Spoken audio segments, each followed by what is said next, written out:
There's a new gun in town.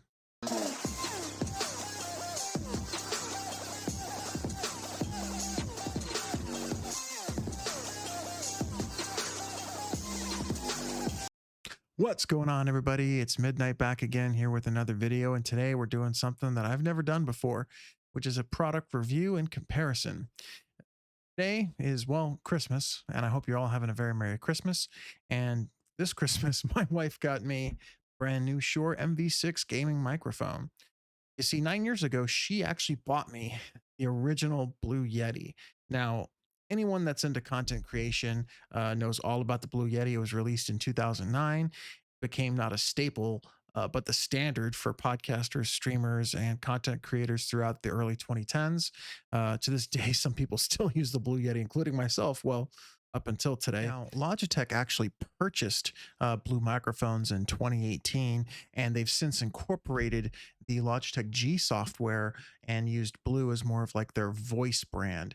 Now, the Logitech software is not bad. It's got some cool customization effects. It's got some, you can talk like a robot. You can talk like with a whisper, things of that nature.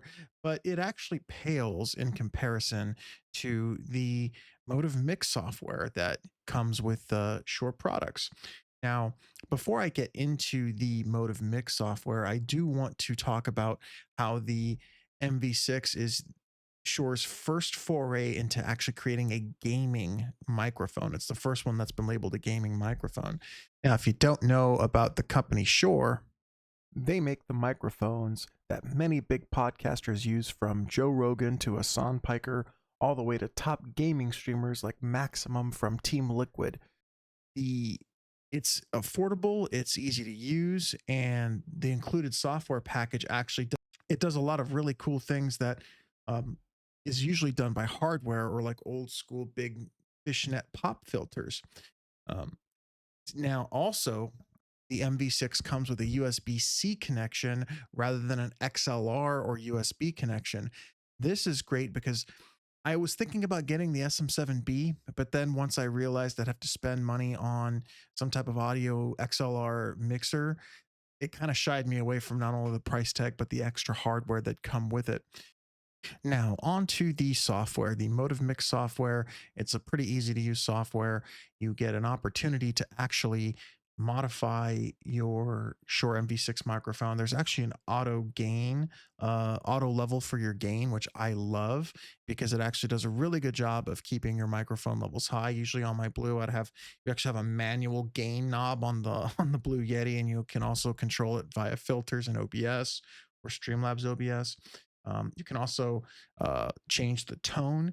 Now, because it's a gaming microphone, this microphone actually runs a little bit brighter than most other dynamic microphones, mostly because I felt like Shure wanted it to be brighter so you would stand out in front of your video game. However, I prefer more of a natural or dark tone to my voice, just my own personal preference. So I was able to modify it to 100% dark.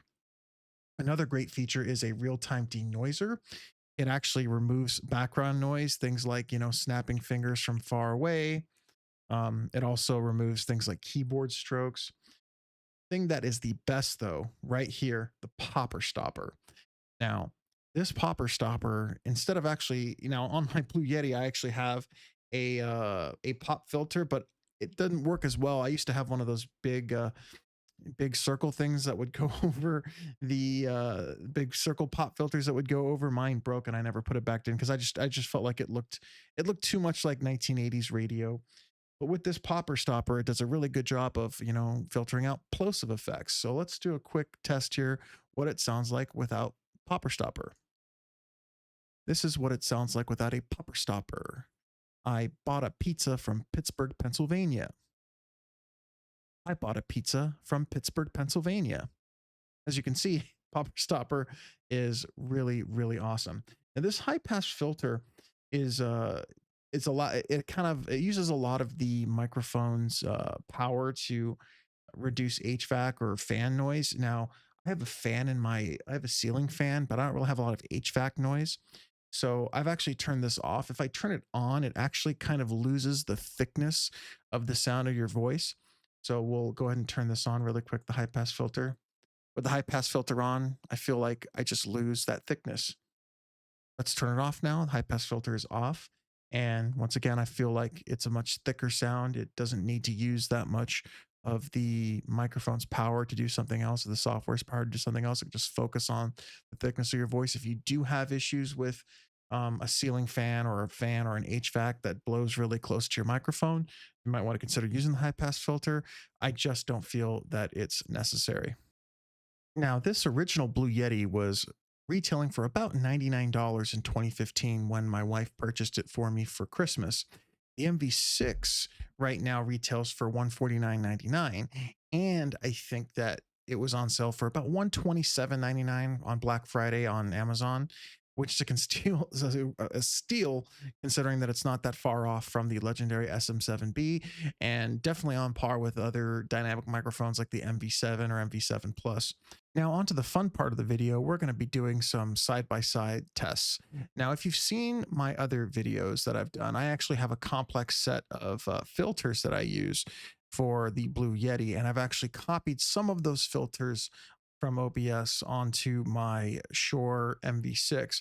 The one main thing I did was noise gate, noise suppression, and compression.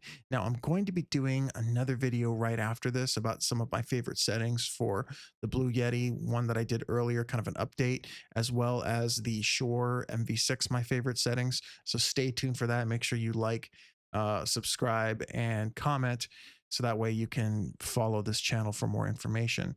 Now we're going to do another side by side. We're going to do a side by side test now. So now we're going to do the quick red fox, the quick red fox video that everybody loves, or the quick red fox sentence. The quick red fox jumped over the brown dog. This is the Blue Yeti. The quick brown fox jumped over the lazy brown dog. Now back to the Shure. Quick brown fox jumped over the lazy brown dog. So make the judgment for yourself which one sounds better. I'm actually going to be doing a stream test along with testing it while I'm playing a game to have that extra sound come in to see how it turns out. So please subscribe to my Twitch, Kick, and YouTube channels to see all of my live streams. I'll be updating it frequently. But for my final notes, I kind of wanted to go with a pros and cons for the Shure MV6. Now, the biggest pro, in my opinion, is the software. I find the software, let's take another quick look at that software before we go. I find the software to be super easy to use. It's just a few different items that can be modified that make a big difference and eliminates a lot of hardware and software issues. Like for instance, this real-time denoiser has eliminated my need to use an expander and a limiter filter on OBS. And that's just kind of a cool thing to have, because now that means even when I'm talking to somebody on Skype or Discord, they're getting a higher quality sound coming out of it rather than just when I'm on OBS. Another pro, obviously, is the build quality. I find this build quality to be phenomenal. I think that it's a Shure product, so it's if you take off this pop filter, and it's just really cool. It's solid. It actually comes with a really awesome solid base. It's like really thick aluminum metal. So if you're not going to use it on a boom arm like I do, rest assured it's going to have a secure place to stand. And that dynamic sound I find to be much better than the Blue, which, you have to switch on between, cardioided or surround or podcast or all around sound. I just think using a dynamic microphone is better. The one con to the Shure MV6 is the minuscule 3-foot cable that comes with it. This is a travesty in my opinion. And honestly, if you're going to get into gaming, you should have done a little bit more research and know that most people have setups that require more than a 3-foot cable. I actually had to buy this cable from Amazon, a 10-foot USB-C to USB-C cable.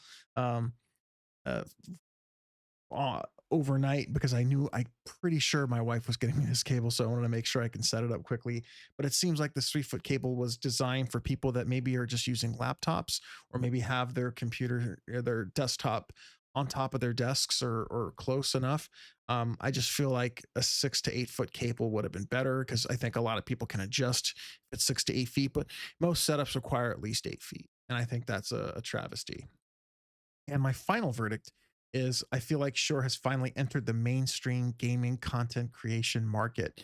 Now, the SM7B is a legend, but the SM7B was not designed for gaming. Gamers just happen to use that higher end microphone if they have the funds for it.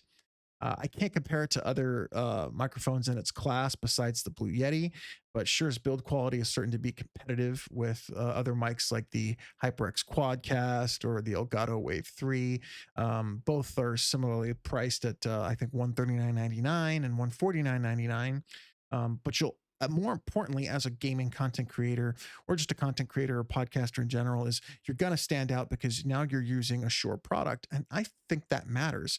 If you're on a YouTube video or you're on a stream and they see a Shure product, they're going to think you're taking this seriously. And I feel like just having this old school Blue Yeti, I felt like I was stuck in the previous generation. So I was pretty happy to move on and get myself a Shure product. I know it's you're buying a name, but it's really not that much more expensive. It's on, like I said, on par with other dynamic microphones, USB gaming microphones in its class. So if you want an upgrade from your Blue Yeti or you're just starting out your gaming content creation, this is a fantastic mic to get started with. I'm really happy I made this upgrade and I can't wait to start streaming and making more content with it. So once again, guys, please hit that like button, subscribe to the channel. I'd love to hear your thoughts in the comments section. I'd love to hear what microphones you guys are using. And yeah, really appreciate the watch. Take care, guys.